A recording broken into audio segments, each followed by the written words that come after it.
আরজি কর মেডিকেল কলেজে ঢুকলো সিবিআই, তদন্তের জন্য ঢুকলো সিবিআই। আন্দোলন চলছে, কর্মবিরতি চলছে, আর সিবিআই এর হাতে দায়িত্ব দেওয়া হয়েছে। গতকাল হাইকোর্ট দায়িত্ব দিয়েছে, হাইকোর্টের তত্ত্বাবধানে সিবিআই তদন্ত। একদিকে সিবিআই এর দল সঞ্জয় রায়কে নিয়ে চলে গেছে বিআর সিং হাসপাতালে, আর সঞ্জয়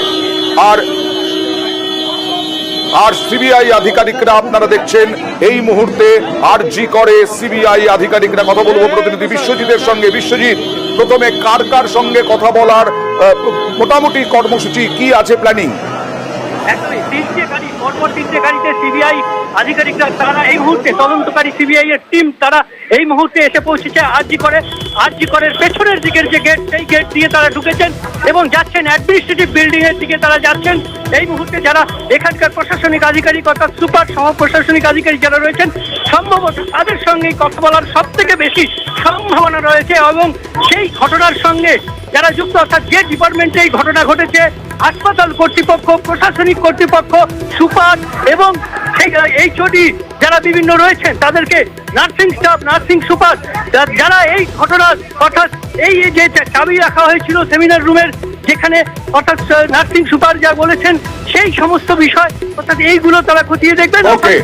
এই সমস্ত সংশ্লিষ্ট যে আধিকারিক রয়েছেন যারা সেই সময় ছিলেন সেই বিভাগের সঙ্গে যারা যুক্ত, তাদের সঙ্গে কথা বলার কিন্তু প্রশ্ন হচ্ছে, বিশ্বজিৎ তোমার কাছে আসবো, পরে আসছি অমিতের কাছে।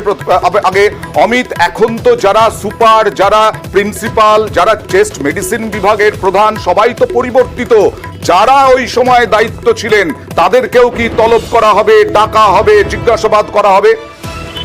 একেবারেই না, ঘটনার দিন বা ঘটনা যে সময় ঘটেছে ওই সময় যারা দায়িত্বে ছিলেন আরজি কর মেডিকেল কলেজের অধ্যক্ষ, সুপার বা অ্যাসিস্ট্যান্ট সুপার বা অন্যান্য যারা ওই দিন ঘটনার দিন যে সমস্ত নার্স মধ্যে সিনিয়র যদি কেউ থাকে দায়িত্বে ছিলেন বা ডক্টরকে কোনো সিনিয়র ডক্টর থাকেন ওই দিন উপস্থিত থাকতেন, তার প্রত্যেককে কিন্তু স্ক্যানারে তারা প্রত্যেকের স্টেটমেন্ট রেকর্ড করে। এবং যেহেতু ইতিমধ্যে গত এক মাসের ফুটেজ গোটা আরজি কর মেডিকেল কলেজের ওই বিল্ডিং ছাড়াও অন্যান্য বিল্ডিং এর দশ থেকে ক্যামেরা ফুটেজের কলকাতা পুলিশ সংগ্রহ করে কাজ শুরু করে দিয়েছিল, কারণ এটা বোঝার জন্য যে এই সঞ্জয় রায়ের সঙ্গে অন্যান্য আরজি কর হাসপাতালের ভেতরে তাদের কাছে যোগাযোগ ছিল, তিনি তাদের কাছে সঙ্গে মেলামেশা করতেন। সেক্ষেত্রে তারাও কিন্তু সিবিআইয়ের জিজ্ঞাসাবাদ করতে পারে বা করতে চলেছে, কারণ তদন্তের ক্ষেত্রে এই সঞ্জয় ছাড়া আর কেউ আছে না, কারণ তার নিজের পরিবারের তরফে ষড়যন্ত্রের একটা অভিযোগ আনা হচ্ছে। তাদের বক্তব্য হয়তো একটু টাকা দিয়ে তাদের মেয়েকে খুন করিয়ে থাকতে পারেন, ধর্ষণের মতো ঘটনা ঘটিয়ে থাকতে পারেন। সেক্ষেত্রে সমস্ত তথ্য কিন্তু যাচাই করতে চাইছে সিবিআই। শুধুমাত্র কি সঞ্জয় নাকি সঞ্জয়কে কেউ ব্যবহার করেছে? ওকে শনিবারের ঘটনার পর আজকে বুধবার সিবিআই তদন্ত করতে এলো আরজি করে।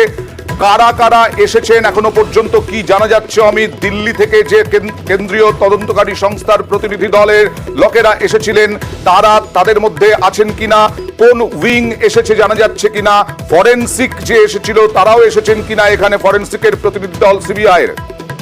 এবারে দেখো, ফরেনসিক এবং মেডিকেল ইউনিটকে সঙ্গে নিয়ে দিল্লি থেকে ডিআইজির নেতৃত্বে, একদম ডিআইজি র্যাঙ্কের ডিআইজি পদমর্যাদার অফিসারের নেতৃত্বে দিল্লি থেকে টিম এসছে এবং সঙ্গে কলকাতার স্পেশাল ক্রাইম ব্রাঞ্চের অফিসারদেরকে নেওয়া হবে, নিয়ে কিন্তু তদন্ত চলতে এখনো পর্যন্ত সিবিআই সূত্রে এটাই জানা যাচ্ছে। সেক্ষেত্রে ঘটনাস্থল পরিদর্শন অর্থাৎ প্লেস অফ অফেন্স, যেখানে ওই তরুণীকে ধর্ষণ করে খুন করা হয়, সেই জায়গায় ফরেনসিকের টিমকে নিয়ে কিন্তু সিবিআই আধিকারিকেরা যাবেন, কারণ সেখানে বিভিন্ন এভিডেন্স ইতিমধ্যে কলকাতা পুলিশ তদন্ত করছিল সেই সময় আমাদের সেখান থেকে ফরেনসিক এক্সপার্টরা বিভিন্ন নমুনা ইতিমধ্যে সংগ্রহ করেছে, কিন্তু সেই জায়গায় দেহ পড়েছিল, দেহের আশেপাশের অংশ বা সেখানে কিন্তু সিবিআইয়ের নিজস্ব ফরেনসিক এক্সপার্ট যারা আছেন তারা সেটা খতিয়ে দেখবেন। এবং একই সঙ্গে আমাদের কলকাতা পুলিশের যারা ফরেনসিক এক্সপার্ট যারা ছিলেন, যারা ওখান থেকে নমুনা সংগ্রহে কাজ করছে, তাদের সঙ্গে তারা কথা বলবেন, কারণ ক্রাইম ব্রাঞ্চে তারাই কিন্তু ঘটনাস্থলে প্রথম পৌঁছেছিল এবং তারা থেকে নমুনা সংগ্রহে কাজ করছিল। সেক্ষেত্রে কলকাতা পুলিশের সহযোগিতা নেওয়া হবে, সহায়তা নেওয়া হবে এবং যারা যে সমস্ত আমাদের রাজ্যে যে সমস্ত ফরেনসিক এক্সপার্ট যারা ঘটনাস্থল থেকে নমুনা সংগ্রহ করেছিলেন, সেই সমস্ত নমুনার যারা সংগ্রহ তাদের সঙ্গে কথা বলবেন যে কি অবস্থায় কোথায় কি পড়েছিল সেই বিষয়গুলো কিন্তু সিবিআই নিজস্ব একদম পরিষ্কার হলো। অমিত, তুমি জানিয়ে দিলে কেন্দ্রীয় তদন্তকারী সংস্থার ফরেনসিকের প্রতিনিধি দলও আছে এবং কলকাতার পুলিশের ফরেনসিক প্রতিনিধি দলের সঙ্গেও তারা কথা বলবেন, কারণ প্রাথমিকভাবে তারা তদন্তে নেমেছিলেন। এবং আজকে এই মুহূর্তে যে ছবি দেখছেন তাতে দিল্লি থেকে সিবিআই এর প্রতিনিধি দল এসেছে কলকাতায়। সেই প্রতিনিধি দলে দিল্লির অফিসাররা আবার জানতে চাইবো অমিত, কার নেতৃত্বে সিবিআই এর প্রতিনিধি দল এই ফরেনসিকের দলও? অমিত, কি পদমর্যাদার এক না শোনা গেল না অমিত, একটু শুরু থেকে বলো। ডিআইজি পদমর্যাদার একজন অফিসারের নেতৃত্বে দিল্লি থেকে টিম এসছে, সঙ্গে কলকাতার যে স্পেশাল ক্রাইম ব্রাঞ্চ রয়েছে সেখানকার অফিসাররাও সেখানে যুক্ত হচ্ছে। সব মিলিয়ে একটা টিম যারা তদন্ত করবে এবং সেই দলেই দিল্লি থেকে এসছে ফরেন্সিক এক্সপার্ট, যারা সিবিআই নিজস্ব ফরেন্সিক এক্সপার্ট বা ফরেন্সিক বিশেষজ্ঞ, তারা এই টিমের সঙ্গে ডিআইজির নেতৃত্বে কিন্তু তদন্ত তারা করবেন এবং তারা সেখানে যাচ্ছেন এবং সেখানে ঘটনাস্থল পরিদর্শনের পাশাপাশি বিভিন্ন কোথায় কি ছিল, কোথায় দেহ কি অবস্থায় পড়েছিল, এই বিষয়গুলো প্লেস অফ অকারেন্সের পুরো সমস্ত খুঁটিনাটি তারা কিন্তু দেখবেন। একই সঙ্গে যে বিষয়টা বারবার উঠে আসছে যে তদন্ত করতে গিয়ে তারা আরজিকর মেডিকেল কলেজের সেই সময় অর্থাৎ ঘটনার দিন যারা যারা দায়িত্বে ছিলেন বা তৎকালীন যেহেতু অধ্যক্ষ যেহেতু সেখান থেকে রিজাইন করেছেন, অধ্যক্ষের স্টেটমেন্ট যথেষ্ট গুরুত্বপূর্ণ। অ্যাসিস্ট্যান্ট সুপার যিনি পরিবারকে ফোন করে কথা বলেছিলেন দুবার ওই দিন, তার স্টেটমেন্ট গুরুত্বপূর্ণ। একই সঙ্গে ওই দিন রাতে যে সমস্ত জুনিয়র ডাক্তার ওই ডিপার্টমেন্টে ডিউটিতে ছিলেন এবং চারজন যাদেরকে ডিনার যারা করেছিলেন নির্দেশিকার সাথে, তাদেরও স্টেটমেন্ট যথেষ্ট গুরুত্বপূর্ণ। ইতিমধ্যে কলকাতা পুলিশ গতকালই কলকাতা হাইকোর্টে জানিয়েছিল যে তারা 27 জনের স্টেটমেন্ট রেকর্ড করেছে, তাদের বকেলেও কিন্তু নতুনভাবে সিবিআই তরফে দেওয়া হবে। এই মুহূর্তে নিউজ 18 বাংলায় যারা চোখ রেখেছেন তাদের জন্য জানাই, সিবিআই আজকে থেকে তদন্ত শুরু করলো। আরজি করে চলে গেছেন ডিআইজি পদমর্যাদার সিবিআই এর একজনের নেতৃত্বে সেন্ট্রাল ফরেনসিক টিমও আছে এবং তার সঙ্গে সেন্ট্রাল ফরেনসিক টিমের সঙ্গে সিবিআই এর প্রতিনিধি দলরা গেছেন। এই মুহূর্তে আরজি করে অ্যাডমিনিস্ট্রেটিভ বিল্ডিং এ গেলেন সিবিআই এর প্রতিনিধি দল এবং সেখানে গিয়ে ধর্ষণ খুনের তদন্ত করবেন তারা। এরই মধ্যে গতকাল হাইকোর্টে সিবিআই তদন্তের নির্দেশ দেয়।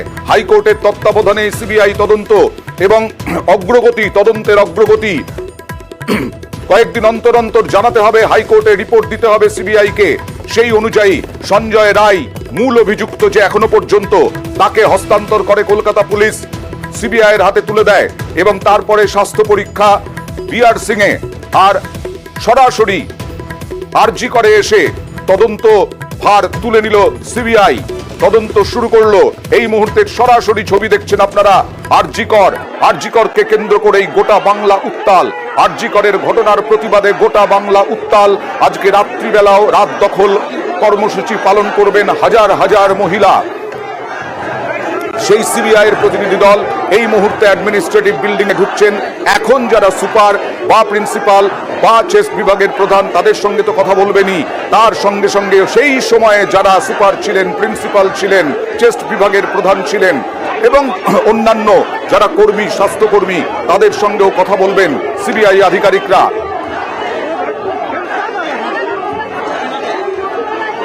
একদিকে আন্দোলন, কর্মবিরতি চলছে, আন্দোলনে উত্তাল হয়েছে আরজি কর, আর অন্যদিকে সিবিআই এর টিম ঢুকলো তদন্ত করতে। হাইকোর্টের তত্ত্বাবধানে সিবিআই এই তদন্ত করছে। সেন্ট্রাল ফরেনসিক টিমও রয়েছে সঙ্গে, তারাও কলকাতা পুলিশের ফরেনসিক টিমের সঙ্গে কথা বলবে, কারণ তারাও বহু নমুনা সংগ্রহ করেছে।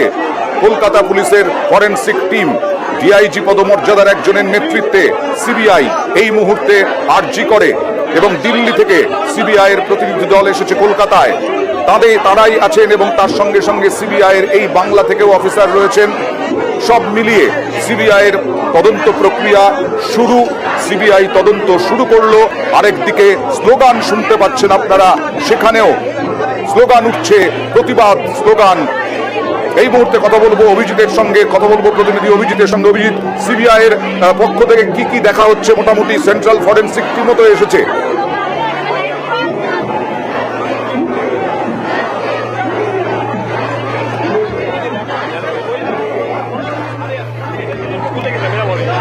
একদিকে সিবিআই প্রতিনিধি দল যাচ্ছেন আর তাদের পাশেই স্লোগান চলছে উই ওয়ান্ট জাস্টিস। সিবিআই প্রতিনিধি দল যখন ঢুকছে অ্যাডমিনিস্ট্রেটিভ বিল্ডিং এ, তখন প্রতিবাদ আন্দোলনের থেকে স্লোগান উঠছে উই ওয়ান্ট জাস্টিস। হাইকোর্টের নির্দেশেই তদন্তভার আজকে সিবিআই এর হাতে। সিবিআই এর সঙ্গে সেন্ট্রাল ফরেন্সিক টিমও আছে, কলকাতা পুলিশের ফরেন্সিক টিমের সঙ্গেও তারা কথা বলবো প্রতিনিধি অভিজিতের সঙ্গে। অভিজিৎ, ঠিক 6 মিনিট আগে CBI central bureau of investigation team, CBI এর টিম তারা আরজিকর হাসপাতালে ঢোকেন এবং তাদেরকে 6 নম্বর গেট দিয়ে ঢোকানো হয়। একটু বিশৃঙ্খল পরিস্থিতি হয়। সিবিআই এর যে আধিকারিকরা তারা ঢুকে ঠিক কোন দিকটাতে যাবেন তারা প্রথমে বুঝতে পারেননি, কারণ কেন্দ্রীয় নিরাপত্তা রক্ষীরা অনেকটা পেছনে পড়ে গিয়েছিল।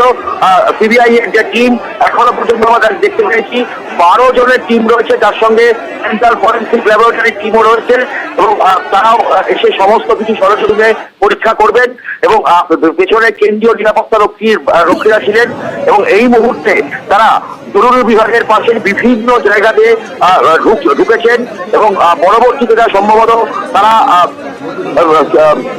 অ্যাডমিনিস্ট্রেটিভ বিল্ডিং সেখানে ঢুকবেন এবং পাশাপাশি প্রিন্সিপালের নতুন যিনি প্রিন্সিপাল হয়েছেন তার সঙ্গে সম্ভবত কথা বলবেন এবং নতুন যিনি এমএসসিপি হয়েছেন তার সঙ্গে সম্ভবত কথা বলবেন এবং অবভিয়াসলি ক্রাইম সিন অর্থাৎ জরুরি বিভাগের যে 4 তলায় যেখানটায় যে চেস্ট মেডিসিন বা রেসপিরেটরি মেডিসিন ডিপার্টমেন্টের যে সেমিনার রুম, সেই সেমিনার রুমের ওখানেও যাবেন এবং এখনো পর্যন্ত সিবিআই এর আধিকারিকরা গতকাল হাইকোর্টের নির্দেশে সিবিআই তদন্ত দেওয়ার পর থেকেই আজকেই সিবিআই আধিকারিকরা ঠিক কয়েক মিনিট আগে এই আরজিকর হাসপাতালে ঢুকেছে এবং তারা আগে প্রথমে গোটা বিষয়টা বোঝার চেষ্টা করছেন, হাসপাতালের ভৌগোলিক অবস্থানটা এবং হাসপাতালে কোথায় কোন ডিপার্টমেন্ট, কোথায় কিভাবে যাওয়া যায়, এই যে গোটা ম্যাপ, এই মানচিত্রটা আগে বোঝার চেষ্টা করছেন এবং তারপরেই তারা সরাসরি তদন্ত শুরু করবেন এবং সেই ছবি আমরা দর্শকদের দেখাচ্ছি নিউজ বাংলায় যে গত শুক্রবার দিন যে ভয়াবহ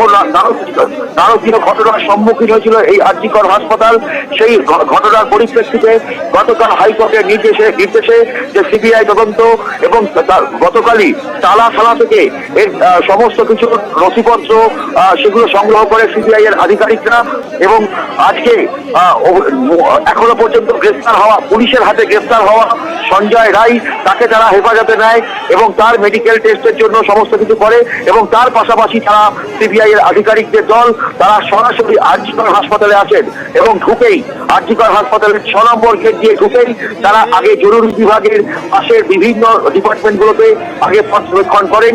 কার্ডিওলজি ডিপার্টমেন্ট থেকে শুরু করে বিভিন্ন ডিপার্টমেন্টগুলোতে গিয়ে খোঁজ খবর নিচ্ছেন এবং এই মুহূর্তে তারা এমার্জেন্সি বিভাগে একদল ঢুকছেন এবং আরো একদল এমার্জেন্সি বিভাগের উল্টো দিকে যে বিল্ডিং, সেই বিল্ডিং এ গিয়ে কথাবার্তা বলছেন এবং প্রথমে ভৌগোলিক আরো একটা বিষয় অভিজিৎ, তুমি নিশ্চয়ই জানো যে আমরা কিছুক্ষণ আগে থেকে চাঞ্চল্যকর স্বীকারোক্তি দেখাচ্ছি অরুণব দত্ত চৌধুরীর, চেস্ট মেডিসিন বিভাগের প্রধান, যে দেওয়াল ভাঙা হয়েছে, যাকে নিয়ে আমরা পরশুদিন থেকে যার কীর্তি তুলে ধরছিলাম, সেই প্রাক্তন অধ্যক্ষ, পদত্যাগী অধ্যক্ষ সন্দীপ ঘোষের নির্দেশে দেওয়াল ভাঙা হয়েছে, যা নিয়ে গতকাল থেকে আবার উত্তাল হয়েছে আরজিকর। সেই দিকেও নিশ্চয়ই নজর থাকবে এই সিবিআই এর প্রতিনিধি দলের।